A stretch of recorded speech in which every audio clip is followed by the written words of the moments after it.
Es momento de cambiar de tema, amigos, y de hablar de la mitología, sobre todo de esta comparativa entre mitologías que hemos iniciado hace bastante tiempo.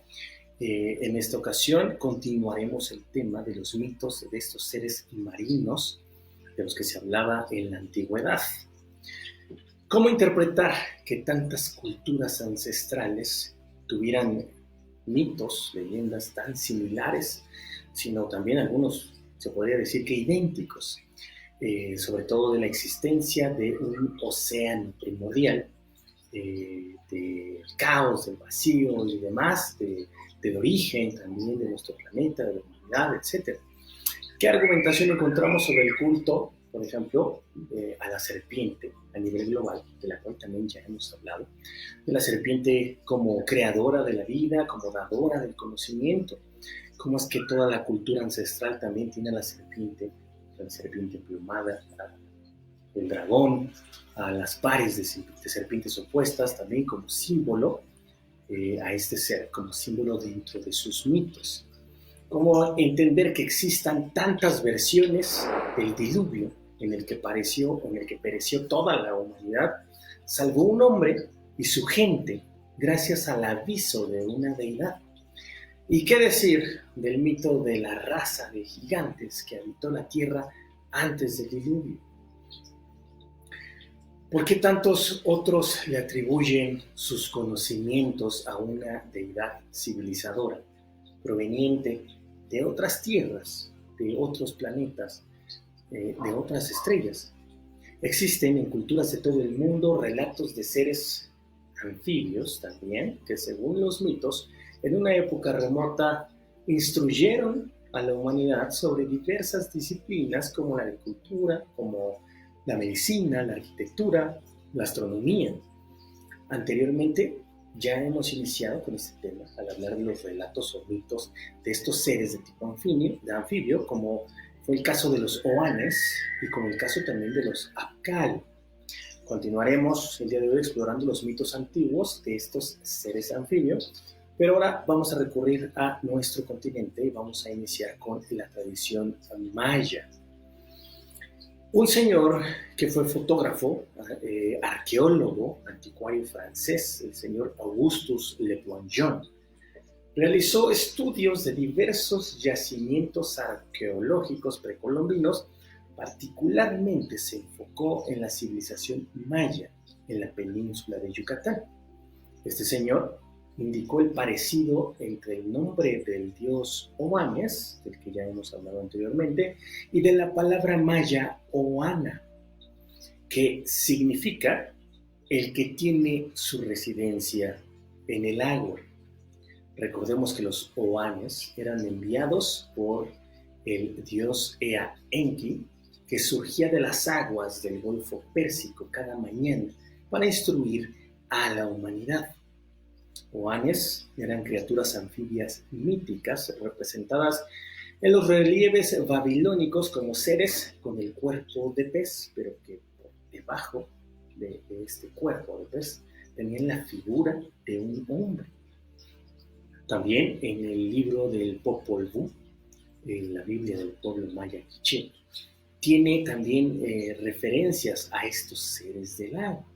Una de estas referencias es el siguiente texto. Dice así: el principal Guacamay tenía dos hijos, el sabio pez tierra, que era el primer hijo, y el gigante de la tierra, que era el segundo hijo. Al quinto día se mostraron, pues, de nuevo, y fueron vistos en el agua por los hombres, semejantes a dos hombres peces aparecieron. Entonces sus rostros fueron vistos por los Xibalba y fueron buscados en las aguas. Dejando de lado un poco esta civilización maya y yéndonos más hacia el sur, hacia la civilización andina, aquí también en la civilización andina también tiene sus mitos respecto a los dioses anfibios que instruyeron a la humanidad. Uno de ellos dice que del lago Titicaca surgieron Manco Cápac y Mama Ochlo, los hijos del dios Sol, o del dios Viracocha, de acuerdo al origen de la leyenda, quienes enseñaron a la humanidad todos sus conocimientos y fundaron en Cusco la capital del imperio Inca. Recordemos que Inti o Viracocha, el que tenemos aquí en pantalla, bien podría ser nuevamente Ea Enki. Pero bueno, la narrativa también de este evento dice así: el dios Sol Inti y la diosa Luna Quilla tenían un amor imposible, dado que entendían que nunca se podrían encontrar. Un día la tierra se oscureció, Quilla se unió a Inti, y con esa unión del lago Titicaca emergió un hombre apuesto y fuerte que sería conocido como Manco Cápac, junto a una doncella hermosísima llamada Mamá Ocllo. Su padre Inti les ordenó que adiestren a los ignorantes las artes de cultivar y de criar animales. Y en cuanto a Mamá Ocllo, debía de enseñarles a las mujeres a hilar y a tejer telas, a trabajar en el hogar y a conocer también las distintas labores domésticas.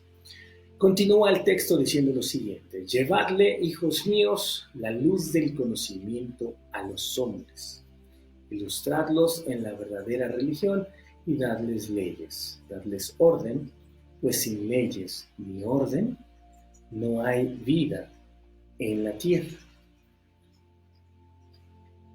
Para los tiahuanacotas, Viracocha era el dios creador que había venido para establecer el orden en el mundo e instruir a las personas con técnicas y con conocimientos. Era un maestro de la ciencia y de la magia. También era un gran arquitecto, un escultor y un ingeniero. Se trataba también, Viracocha, de un ser antropomorfo que apareció en esta isla del lago de Titicaca, en la isla del Sol. Pero continuaremos con más de este tema después de estos breves anuncios.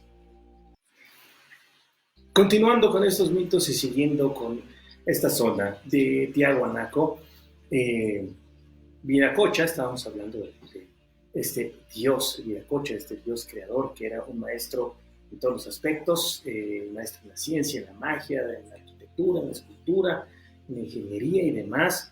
Este ser, luego de cumplir su misión, pues Viracocha se reunió junto con sus ayudantes, con todos estos seres que trajo, se reunió en la costa, bajo la línea equinoccial, cerca al Ecuador, y se dirigieron hacia el mar, caminando sobre las aguas, como si estuvieran caminando como por la tierra, sin hundirse, y se alejaron en la inmensidad del océano. Otros mitos tiahuanacotas nos hablan de dioses que habitaban en las montañas, que protegían a los seres humanos, llamados los apus, nombre que tiene también una notable similitud o posible tal vez abreviatura del nombre Apcalus. Recuerde usted que los Apcalus eran los sabios enviados también para civilizar a la humanidad. En otro mito se refiere también a la diosa Oriana, que era un ser venido de las estrellas. Esta precisamente estamos viendo en pantalla. Esta era una diosa de extraño aspecto físico, pues poseía una cabeza alargada, grandes orejas en punta, 4 dedos al final de cada extremidad y también tenía escamas como de pez. Esta diosa Oriana, que llegó al lago Titicaca para mejorar a una brutal raza de gigantes que allí vivían mediante el mestizaje. Hablando ahora de las divinidades semitas, otro caso similar se trata de Dagón, derivado de la raíz semítica Dag, que significa pez pequeño.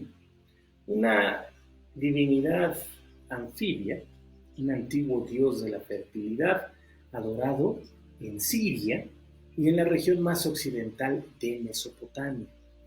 Este ser, Dagón, se convirtió en el dios principal de los filisteos como dios del mar y tenía sus templos principales en Gaza y en Ashdod.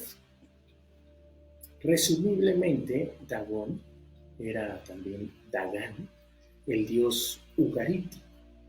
El culto a Dagán era propio de los amorreos del siglo XXII a.C., o sea, hace más de unos 4.000 años de antigüedad. 2 siglos después se difundió también este conocimiento de Dagán entre los asirios y los babilonios. En Canaán, a este dios se le designaba con el apelativo de Il o El, que también la traducción literal es o se refiere a Dios. En la mitología asiria, Derceto o Dercetis, según de qué autores estemos hablando, es una diosa a la que se le representaba en forma de pez con cabeza, brazos y pecho de mujer. Esta diosa asiria estaba casada con el dios Hadad y su hija era Semiramis. Esta Semiramis, muy conocida también en la antigüedad, que era reina de Asiria. Según recoge el historiador griego Diodoro Sículo, Semiramis se casó con Oanes. Derceto, la madre de Semiramis, de quien hablamos en un principio, era como conocían los antiguos griegos, en forma abreviada a la deidad siria, también de Atargatis. En arameo era Atarat.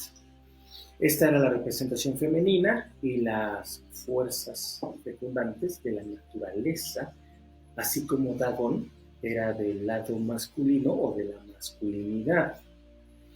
Por ejemplo, también en la Torah, en los libros de los profetas y de los escritos de la Biblia, también hay referencia al dios filisteo Dagón. Por ejemplo, en 1 Sa del 5, del 2 al 7, se encuentra esta narrativa. Y tomaron los filisteos el arca de Dios y la metieron en la casa de Dagón y la pusieron junto a Dagón. Y cuando al siguiente día los de Asdod se levantaron de mañana, he aquí Dagón postrado en tierra delante del arca de Jehová, y tomaron a Dagón y lo volvieron a su lugar. Y volviéndose a levantar de mañana el siguiente día, he aquí que Dagón había caído postrado en tierra delante del arca de Jehová, y la cabeza de Dagón y las 2 palmas de sus manos estaban cortadas sobre el umbral, habiéndole quedado a Dagón el tronco solamente. Por esta causa, los sacerdotes de Dagón y todos los que entran en el templo de Dagón no pisan el umbral de Dagón en Asdod hasta el día de hoy. Existen, queridos amigos, además una mención que podría estar relacionada con estos seres provenientes del agua, los Apkali, que en un caso fueron enviados por Enki desde el abismo o desde la ciudad que se nombra el Apsu. En los Salmos 148, del 5 al 7, dice lo siguiente: alaben el nombre de Jehová, porque él mandó y fueron creados, los hizo ser eternamente y para siempre. Les puso ley que será quebrantada. Alabad a Jehová desde la tierra, los monstruos marinos y todos los abismos. Así que todas estas mitologías antiguas de diferentes partes del planeta, hoy lo hicimos desde el continente americano y también nos trasladamos hacia Europa y Asia, pues tenemos todas estas mitologías que hablan de estos seres anfibios que realmente son muy, muy parecidas a estas leyendas, no solamente en la tradición o en lo que ocurre, sino también en cuanto a los nombres. Algunos son tal vez diferentes, pero tienen que ver con el lenguaje, el idioma, las nomenclaturas que se utilizan, pero significan exactamente lo mismo: seres que provienen del mar, seres que provienen de las profundidades y que vienen a ilustrar, a dar conocimiento y demás. Así que hasta aquí también dejamos el día de hoy este tema de los seres anfibios, estas mitologías. Dejamos de comparar estas mitologías de los anfibios.